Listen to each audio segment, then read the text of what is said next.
आकाशवाणी भोपाल से प्रस्तुत हैं प्रादेशिक समाचार।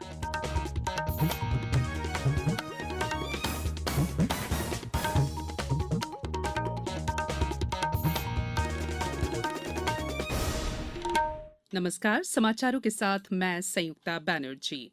कोरोना वायरस के नए स्वरूप ओमिक्रॉन से चिंताएं बढ़ी हैं। श्रोताओं से अपील है कि वे सतर्क रहें और पूर्ण टीकाकरण कराएं।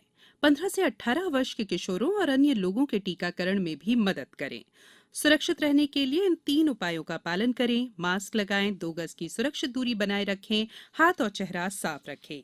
कोविड संबंधी किसी भी जानकारी और मार्गदर्शन के लिए राष्ट्रीय हेल्पलाइन नंबर 011-239-78046 और 1075 पर संपर्क करें।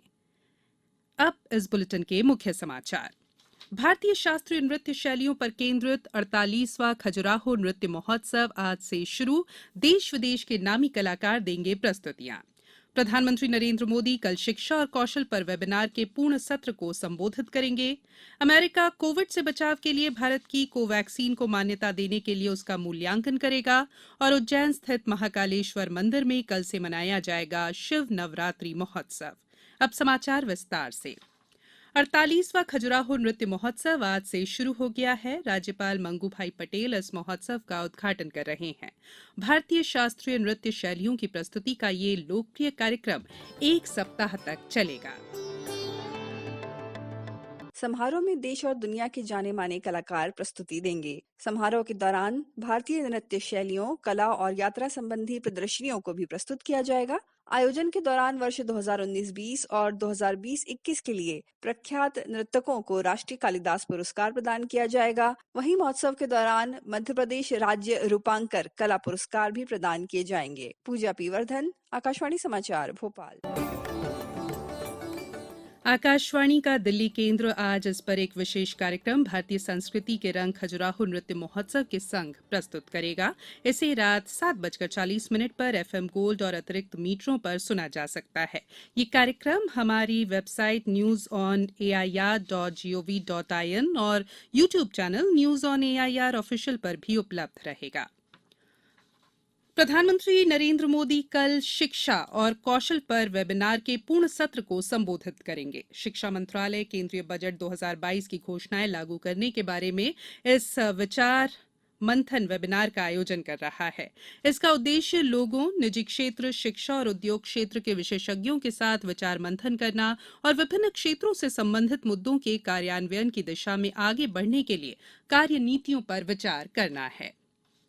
प्रदेश कांग्रेस मुख्यालय में आज प्रदेश कांग्रेस के आईटी और सोशल मीडिया विभाग के पदाधिकारियों की एक बैठक आयोजित की गई। बैठक में प्रदेश कांग्रेस अध्यक्ष कमलनाथ ने सोशल मीडिया, डिजिटल मीडिया और कांग्रेस के सदस्यता अभियान पर विशेष फोकस करते हुए गांव-गांव तक कांग्रेस कार्यकर्ताओं को मजबूती प्रदान करने के निर्देश दिए। आज विश्व सामाजिक न्याय दिवस मनाया जा रहा है। वर्ष 2007 में संयुक्त राष्ट्र महासभा ने 20 फरवरी को विश्व सामाजिक न्याय दिवस घोषित किया था।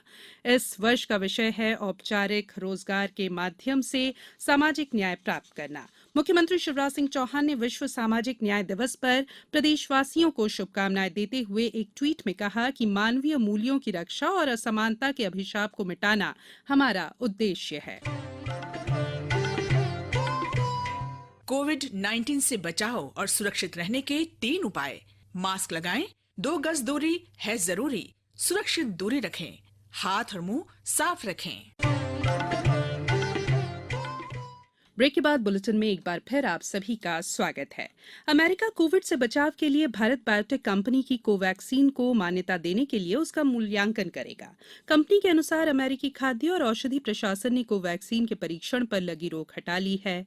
भारत बायोटेक अमेरिका और कनाडा में कोवैक्सीन का निर्माण ओक्यूजन कंपनी के साथ मिलकर कर रही है।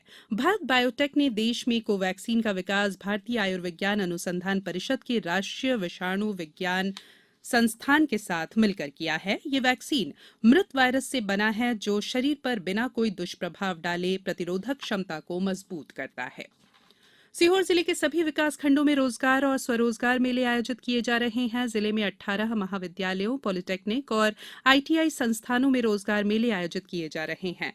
इस श्रृंखला में औद्योगिक प्रशिक्षण संस्थान सीहोर और बुदनी में कल यानी 21 फरवरी को रोजगार मेला आयोजित किया जाएगा। इसके अलावा शासकीय महाविद्यालय जावर में 22 फरवरी, शासकीय महाविद्यालय शाहगंज में 23 फरवरी, पॉलिटेक्निक कॉलेज नसरुल्लागंज में 23 फरवरी और शासकीय महाविद्यालय गोपालपुर में 24 फरवरी को रोजगार मेला आयोजित किया जाएगा। छतरपुर जिले के खजुराहो में आज संस्कृति और पर्यटन मंत्री उषा ठाकुर ने गो हेरिटेज रन फॉर वुमेन को हरी झंडी दिखाकर रवाना किया। इस रन में 300 से अधिक लड़कियों ने हिस्सा लिया। इस अवसर पर पर्यटन मंत्री सुश्री ठाकुर ने कहा कि आत्मनिर्भर भारत के निर्माण में समाज और मातृशक्ति का सतत समर्पित समर्थन और सहयोग मिलता रहेगा। उज्जैन स्थित महाकालेश्वर मंदिर में कल से शिव नवरात्रि महोत्सव मनाया जाएगा। ये महोत्सव 1 मार्च को महाशिवरात्रि तक चलेगा। कोरोना प्रतिबंधों के चलते 2 साल से ये उत्सव बगैर श्रद्धालुओं के मनाया गया। इस महोत्सव के दौरान भगवान महाकाल दूल्हा बनेंगे। 9 दिनों तक चलने वाले इस महोत्सव में अवंतिकानाथ के विभिन्न रूपों में उनका श्रृंगार किया जाएगा। इस दौरान उज्जैन को दीपों की रोशनी से रोशन किया जाएगा। बात क्रिकेट की। श्रीलंका के साथ 24 फरवरी से शुरू हो रही टी20 और क्रिकेट टेस्ट मैचों की घरेलू श्रृंखला के लिए भारतीय टीम की घोषणा कर दी गई है। रोहित शर्मा भारतीय टीम के कप्तान और जसप्रीत बुमराह उपकप्तान होंगे। क्रिकेट टेस्ट मैचों की घरेलू श्रृंखला में भारतीय बल्लेबाज चेतेश्वर पुजारा और अजिंक्य रहाणे को शामिल नहीं किया गया है। विराट कोहली और ऋषभ पंत को टी20 श्रृंखला के लिए और शार्दुल ठाकुर को पूरी श्रृंखला के लिए विश्राम दिया गया है। अब कुछ समाचार संक्षिप्त में। राज्यपाल मंगू भाई पटेल 24 फरवरी को अलीराजपुर जिले के दौरे पर रहेंगे और सिकल सेल से संबंधित विविध कार्यक्रमों में शामिल होंगे। सागर केंद्रीय विश्वविद्यालय में मातृभाषा दिवस पर कल 21 फरवरी को एक व्याख्यान का आयोजन किया गया है। सीहोर जिले में राष्ट्रीय पल्स पोलियो अभियान 27 फरवरी से आयोजित होगा।